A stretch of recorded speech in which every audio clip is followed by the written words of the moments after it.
এক নং প্রশ্ন, আলিপুর বোমা মামলার সঙ্গে নিম্নের কে জড়িত ছিলেন?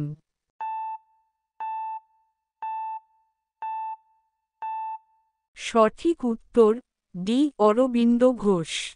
২ নং প্রশ্ন, কোন বিখ্যাত বিপ্লবী দেশপ্রিয় নামে পরিচিত ছিলেন?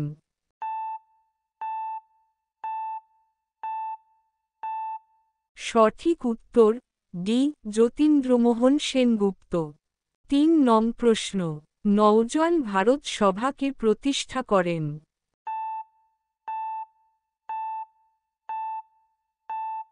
সঠিক উত্তর সি ভগৎ সিং। ৪ নং প্রশ্ন, কোন অভিযানে নেতৃত্ব দিয়ে প্রীতিলতা ওয়াদ্দেদার এর মৃত্যু হয়?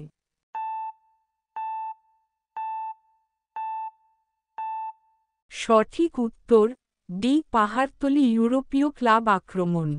৫ নং প্রশ্ন, কোন ইংরেজ শাসককে গদর পার্টি হত্যা করতে চেয়েছিল?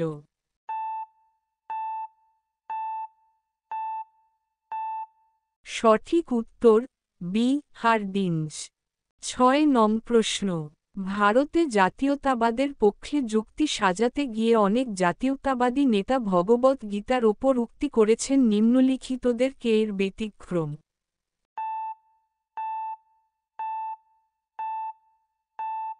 সঠিক উত্তর ডি রাম মনোহর লোহিয়া। ৭ নং প্রশ্ন, রাজনৈতিক অর্থে স্বরাজ শব্দটিকে প্রথম ব্যবহার করেছিলেন এবং হিন্দি ভাষাকে জাতীয় ভাষা বলে মেনে নিয়েছিলেন?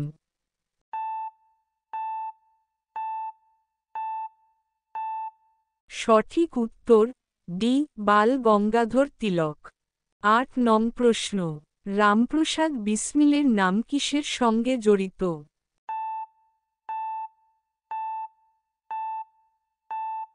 সঠিক উত্তর সি কাকরি ষড়যন্ত্র। ৯ নং প্রশ্ন, বাল গঙ্গাধর তিলক সম্পর্কে কোন তথ্যটি ঠিক নয়?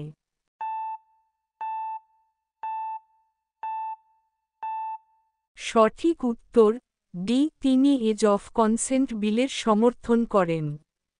১০ নং প্রশ্ন, রাওলাট আইনের লক্ষ্য ছিল?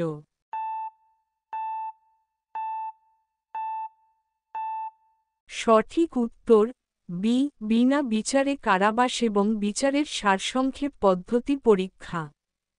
১১ নং প্রশ্ন, মিরাট ষড়যন্ত্র মামলা শুরু হয় কবে?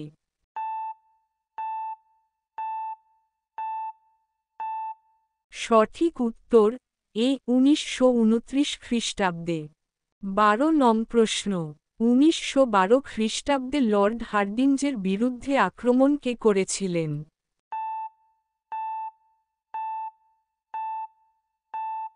সঠিক উত্তর এ রাসবিহারী বসু। ১৩ নং প্রশ্ন, দিল্লির কেন্দ্রীয় আইনসভার কক্ষে বিপ্লবী দীর্ঘজীবী হোক বলে কে ধ্বনি তুলেন?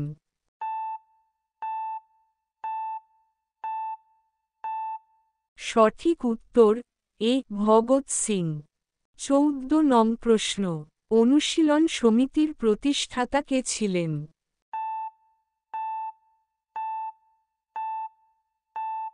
সঠিক উত্তর সি ব্যারিস্টার প্রমথনাথ মিত্র। ১৫ নং প্রশ্ন, স্বরাজ আমার জন্মগত অধিকার উক্তিটা কার?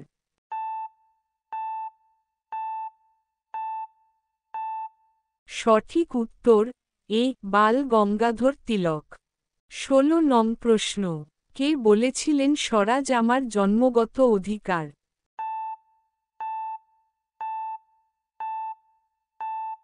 সঠিক উত্তর বি বাল গঙ্গাধর তিলক।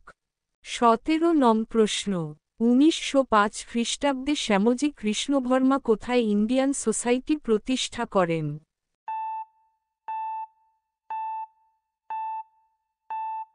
সঠিক উত্তর এ লন্ডন।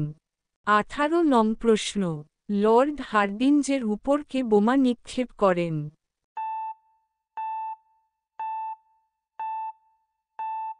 সঠিক উত্তর বি রাসবিহারী বসু।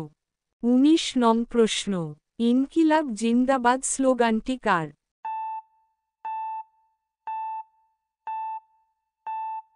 সঠিক উত্তর সি ভগৎ সিং। ২০ নং প্রশ্ন ১৯০৪ খ্রিস্টাব্দে বিনায়ক দামোদর সাভারকার কোন বিপ্লবী সংঘ প্রতিষ্ঠা করেছিলেন?